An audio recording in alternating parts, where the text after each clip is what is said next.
Hey, thanks for tuning in to Treasures Podcasts. We believe that through this platform, God is bringing awareness that transformation is possible. And today I have a special guest with us who, I would say that when, I uh, got interested in coming to Oklahoma City, I would blame this individual for it. And for those of you that don't know, back in 2009, I watched a documentary called Gangland, and it was based off Oklahoma City. And it was there that I first seen this individual that I believe has a powerful story, a story of redemption, grace, and hope. And he's here to tell us his story. And it's good to have Francisco Garcia with us. Thank you. Francisco, it's good to have you here. Thank you. At first I saw your story. Back in 2009, I was living in San Diego, California. I was running a recovery home, and I remember turning on the TV and watching the show Gangland. And it was based on Oklahoma City. And at the time, I was praying, asking the Lord for direction as far as what He would have me to do. I knew I was called to pastor. I just didn't know where. The moment I saw this documentary, I fell in love with Oklahoma City, and really my prayer, although I didn't end up coming to Oklahoma until 2022, it was always a part of my prayer. And so I remember when, we first met, I remembered and I was like, this is crazy, but just kind of hearing your story and seeing, how good God has been in your life, and even just knowing you now and being able to, do a few things with you. It's been awesome to see how God's been faithful, right? And Amen. and so let's start this off. I know that you were raised here in Oklahoma City. Why don't you tell us a little bit about life in Oklahoma City? Yeah, I was born and raised here in Oklahoma City, and I mean, growing up here, I would say I had a normal childhood because I didn't consider uh my childhood anything different. I just, even though my dad was an alcoholic, and but I had my mom. She was always a Christian praying lady. She was always praying, out Christian, good Christian woman. But I had a brother. Me and my brother. My brother had autism, so most of my childhood I was always watching over him. Mm. But I still consider my childhood normal. Yeah. 'Cause, I mean, I didn't know that's all I knew. Because my dad, even though he was an alcoholic, he was a hardworking man, and always had a roof over our head. Uh, we always had clothes. We always had food. So uh, I never really lacked anything. Yeah. So like, growing up in Oklahoma City, um, when did you start seeing and noticing like the gangs and crime and the aspiration to want to be a part of something like that? Um, well, when I was like about 15, uh, at that age, we was me and my friends from the neighborhood. We wasn't a gang. We was breakdancers. Yeah. We was going around breakdancing, and um, it was having fun. Yeah. But there was a couple of gangs around, like two gangs, older gangs. I remember there was a Riverside gang and Juaritos gang. Mm-hmm.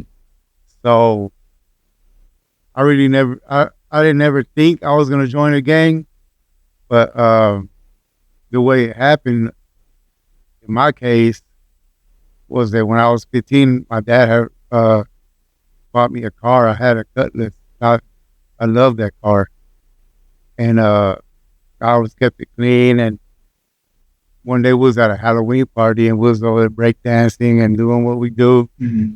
And they wanted to go get, my friend wanted to go get a bigger stereo. How guys So been? I let him borrow my car.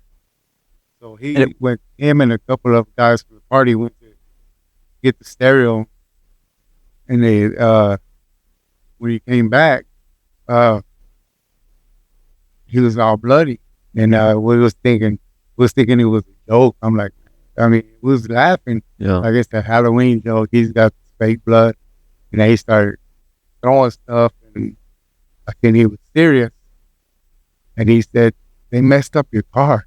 mm, And I went outside, and my car was windows all broke, and everything in my car was tore up. And I got so mad, like and I said, "Who did this?" And then he said it was Riverside. He said, "From what I understand, is that they thought that we was their enemy game, which was Juanitos, and we wasn't." So that's when I vowed that I was going to get revenge on them, and that's how it all began. wow. So then, because you were one of the original founding members, one of the gangs out here in Oklahoma City, right? Talk a little bit about that. Yeah, I was the and one of the few that started the gang, and this was what fueled it.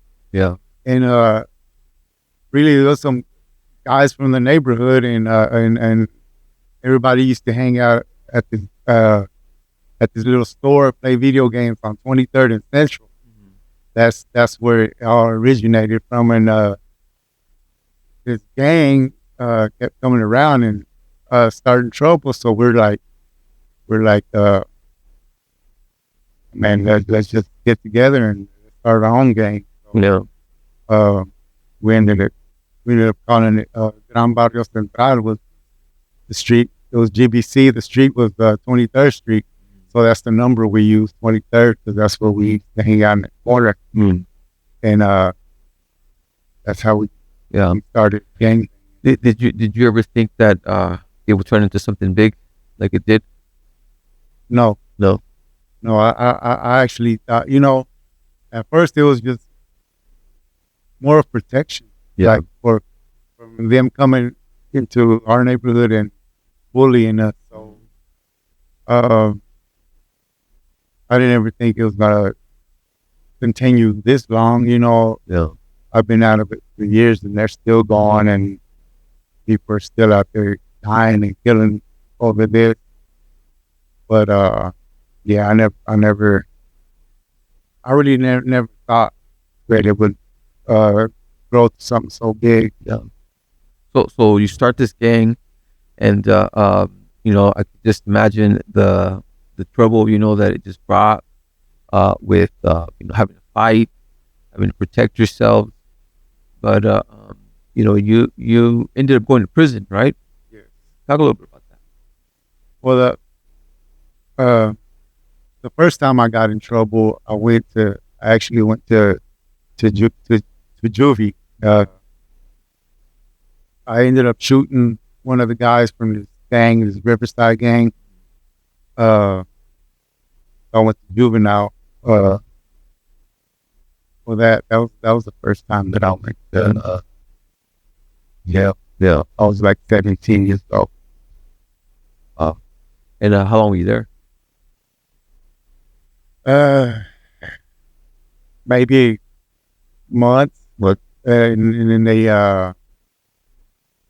they let me out, put me out, what they call like home jail. Like I could leave my house, and they go check on me every day. Yeah. Yeah.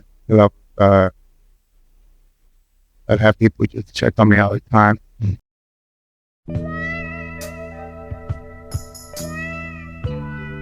My name is Art Blahus. I had a reputation for making a hit on anyone, anytime, any place.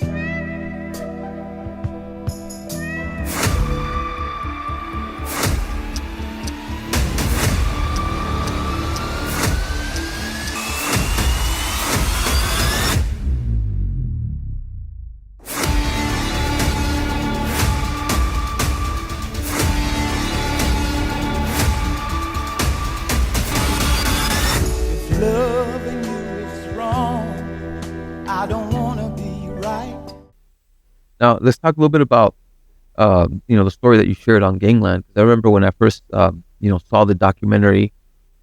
It was pretty dramatic, and there's pictures that you have, of what you had to, go through, and how you were shot, almost died, and talk us through a little bit about that. Yeah, it was. I was 18 years old when this happened, and by this time, it was a few of us that was all known as leaders. It was like the ones who started it. It was like the ones who did all the crazy stuff. Yeah. Uh, but most people knew me as the main leader. Mm. So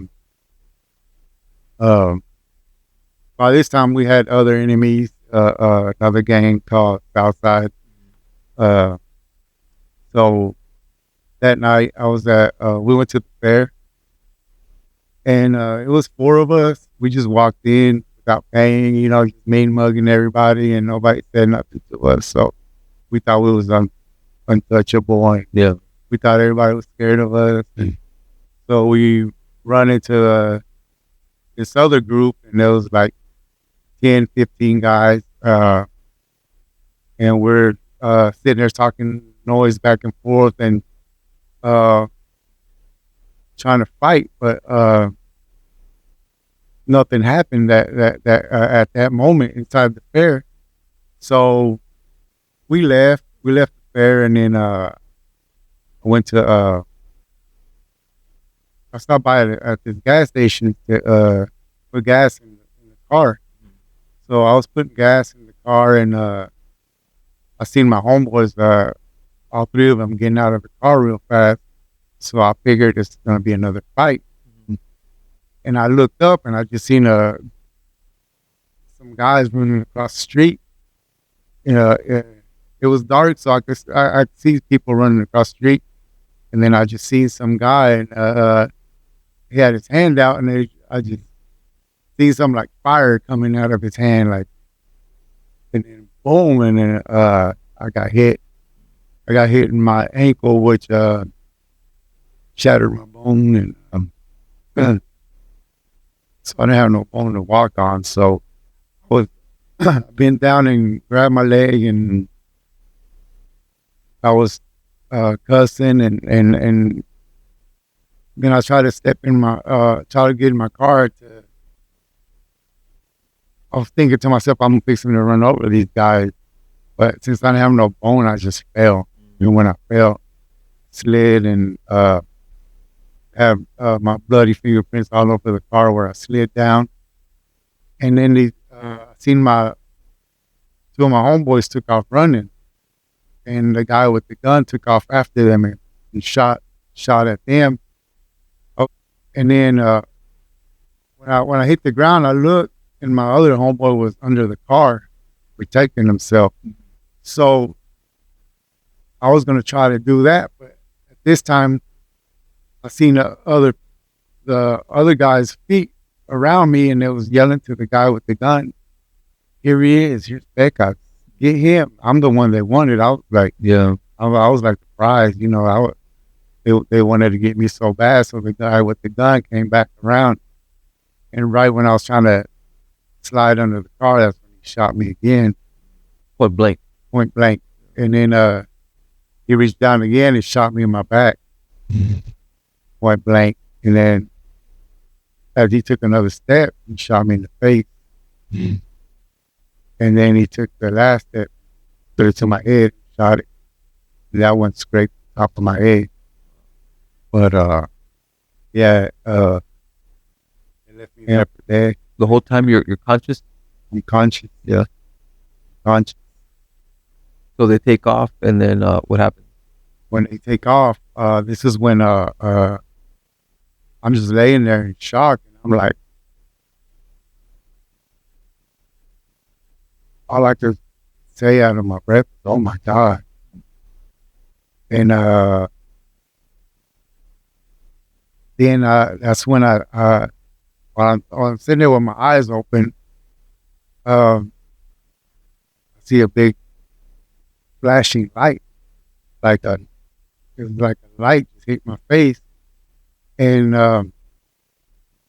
when this light hit me, it's like it's hard to explain because it's kind of like a light, but it's like a tunnel of light. And then I ended up somewhere else, and I was sitting in this room, and it was like I'm sitting at the theater all by myself in the very front row, and the screen is really big, and the screen is my whole life. And I seen my life. I seen me and my little brother rolling down this hill with tall grass.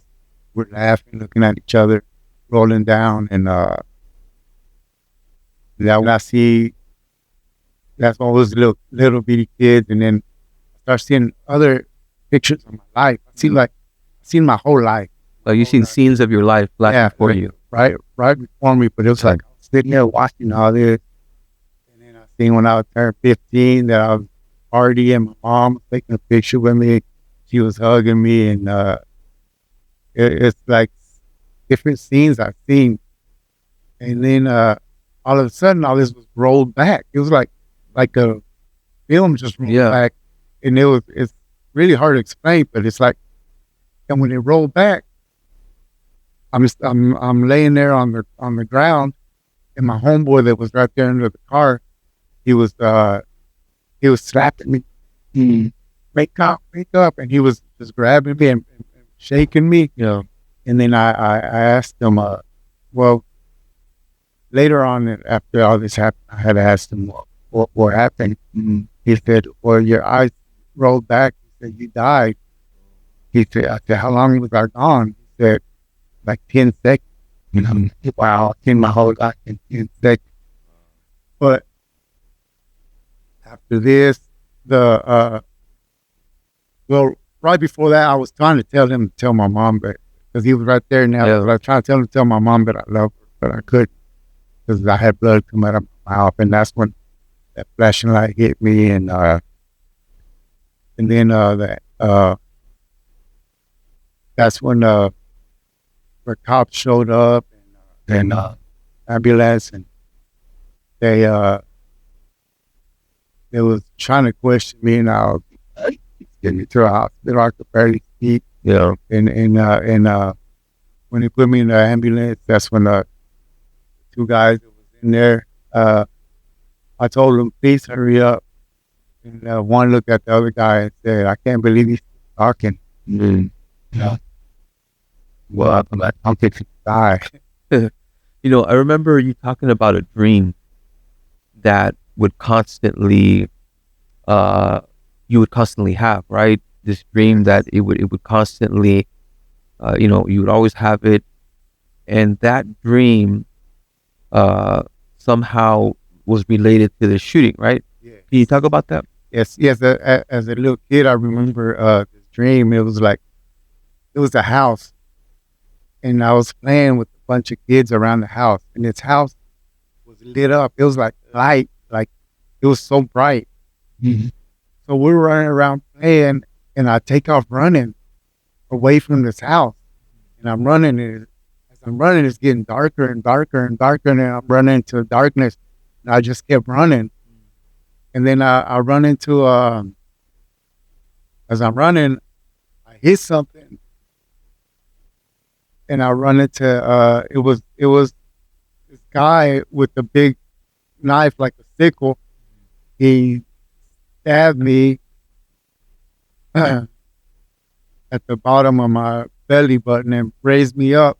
And it's like the knife got stuck in between my ribs, and he raised me up to his face. He was laughing, and his face was the face of death. And I remember he had this gangster hat, this black gangster hat, like the home days, and he was just laughing at me.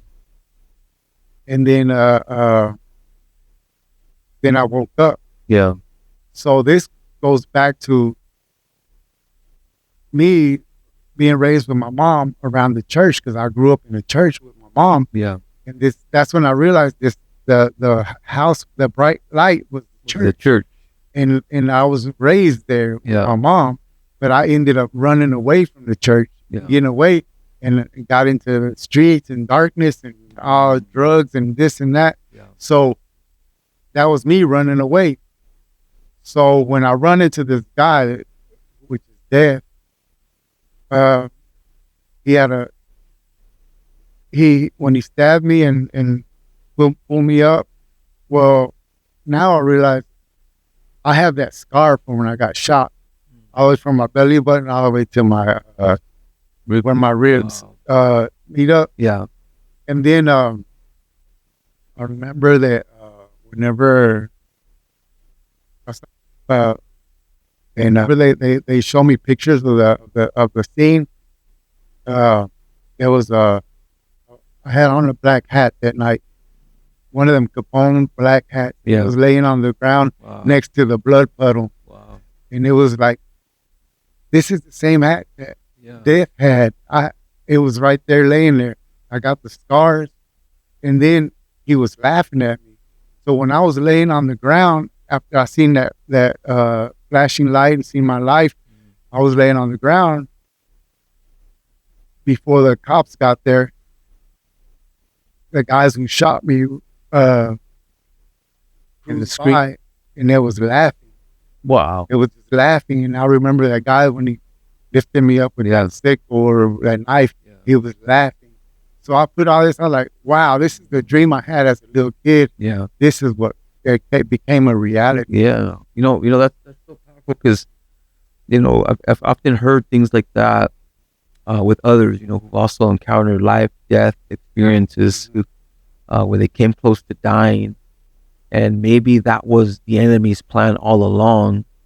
But what trumps the enemy's plan is God's plan for our lives. And what I clearly see with you is that, yeah, the enemy had a plan, and they drove laughing, thinking that you were done. I mean, there's no way you could survive that point blank, getting shot in the face, in the torso, and they left thinking that you were done. That this is it. We got Pecas, Yes. we got him. He's under our belt, Yeah. But yet God said, no, I have another plan for him. I have a better plan for him. And it's amazing that you are here, alive in your right mind. And I believe God's plan for you, he's always had a plan for your life. Hey guys, I hope you're enjoying the podcast. I wanted just to mention that we're going to be having a special event with evangelist Art Blajos, Blood In, Blood Out live drama. And this is his story of how he was able to encounter God's love. Art used to be a hitman for the Mexican mafia, and God miraculously touched his life. August 23rd at 5 p.m. at Victory Outreach, Oklahoma City, free of charge. You're invited to come on out. Hope to see you there. God bless you. You talk a little bit about your transformation, how you encountered Christ, how you came to know Christ in your life. Well, I came to know Christ actually being locked up. The second time I got locked up, it was for a murder.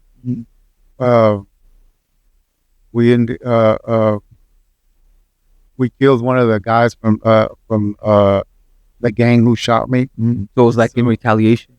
Yeah, it was just we just whoever we could get. Yeah. So I went to prison for that, but still, at that time I had no plans in changing, and I mean, it was still, everything was still the same. I got out, and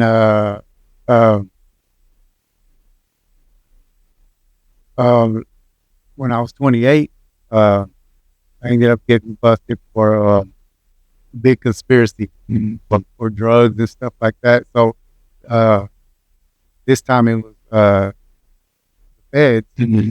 So I'm sitting there in a jail cell, and I'm looking at 30 to life. That's what they told me. The feds, and the feds, their stipulations are like, you give me 30, you're doing 30. Yeah. So it was 30 to life. It was like what they was gonna give me because of my past, and who I was, and this and that. So I'm sitting there one night, thinking about everything, and I started thinking about, at that time I had two kids, my daughter and my son, and then my dad. I heard he was really sick, and then I was like thinking about all my friends and like how they was not really my friends, and everybody was telling on me, and everybody telling on everybody, and I was like, I just started thinking about all these things, and I was tired. Finally, I was like, I'm tired of this. I'm tired of this, and when I there in my cell by myself, I just started remembering all the words my mom used to tell me. They would go in one ear and out the other, but they really didn't go out there. They stayed in there. Yeah. It was like she was planting them seeds. Yeah. And I remembered everything she was telling me about God and this and that. So I ended up crying out to God that night, and I told God, I said, I'm tired, God. I said that the enemy's been trying to kill me. I'm tired of working for him. That's what I told him. I said, I'm tired of working for him. I said, I want to give my life to you. And I said, I don't care how much time they give me. I don't care if I get life. I don't care. I wasn't asking to get out of jail. I wasn't telling them, hey, I want to give you my life so I can get out. Yeah. No, I said, I don't care what they give me. I was like, I just want to live for you. I'm tired of living for the enemy. And that was the first night that I ever had. That was like the best sleep I ever had in hard county jail. Like sleeping on the floor, but it was like that night. It was like I was sleeping on clouds. Like all the weight came off of me. Yeah. And it was crazy because I had some guys in the same pod that I was trying to get at. Because I wanted to hurt them really bad. Yeah. And the next morning that I woke up, I'm still feel that hate. And even the guy who shot me, I thought about him every day, and I didn't feel nothing. It's like I felt forgiveness for everybody. It's like, it was like God took all that, and that was like, I just started smiling from then on. Even when I was in federal prison, I was sitting there in the dish room washing dishes, and this one guy, he was sitting there washing dishes too, and he was like, man, why you always smiling? He kind of got mad. He said, you always smiling, man. Yeah. And it was just the joy of the Lord, huh? Like, the joy of your salvation. Yeah. Would you say that, prayers of your mom had a lot to do with you encountering Jesus? Yeah. Yeah. Yeah. They I know they did. Yeah. My mom's prayers, because she never gave up. Yeah. She never gave up on me. She was always praying for me, and even when I got shot, I went back and asked her, because one time somebody said, your mom wasn't even crying. And they said, well, she was real peaceful when she was in the hospital. Yeah. So I went and asked her, you say you wasn't in class. She goes, well, that night I knew something had happened. You said, I started praying. And when they told me to start praying, and their God told her you're gonna die. Wow. She said that God said, you serve the living God. I'm still dying. Wow. So my mom knew I was gonna die, and she had that peace of God. And it's something I asked her, and I asked my friend how many seconds but all this stuff I kept inside of me. And I didn't ever tell anybody, like, until after I gave my life to God. And then I started seeing everything, how it really happened. Yeah. Because, I was thinking, man, they're going to think I'm crazy if I tell them what happened to me when I got shot. Yeah. But, it's just, wow. What would you say right now to parents that maybe have kids that, they're following those footsteps? They find themselves in and out of juvie, maybe around the wrong crowd, how would you encourage a mother or father right now that's believing for change in their children? It's just they have to follow Jesus. I mean, they have to. The parents have to be the ones really following Jesus. Because if you tell that kid, "Hey, you need to go to churches," they're gonna take it the wrong way. Yeah. I mean, you got to keep talking to them, but you also got to keep praying for them. Because I mean, it took my mom. I didn't give my life to God till I was 28. Yeah. And she didn't stop believing. She didn't stop believing. She held on to hope and believed and prayed. And she even prayed. I mean, even even for my dad, it took him even longer. Yeah. But he ended up giving his life to God too, and changing his life before he passed. Wow, that's powerful. Francisco, I really appreciate you coming here and sharing your story. We're believing for great things in Oklahoma City. We're believing for change, revival. We're believing that Oklahoma, the state of Oklahoma, it does belong to God, and we're expecting great things. And I believe that your story here has helped us get the word out, the good news of the gospel, and also it's spreading hope and believing God that change is possible. I mean, I'm standing in front of a miracle here. By all means, you shouldn't be here today, but because of God's power, and His plan for your life, you are here, well, alive, serving Him, and spreading the word. So thank you once again. God is powerful. I'm just gonna say one more thing. Yeah. Even though, I mean, this is my testimony that about what God's doing in my life, but something that I heard, the guy who shot me got out, and he's from right here. He's serving God. Oh wow! I'm hoping that I heard maybe he's trying to do the same thing. Wow! So this was just this year. Oh, just this year, no? Yeah. So I'm like, God was working on both ends. Yeah. Well, that's powerful.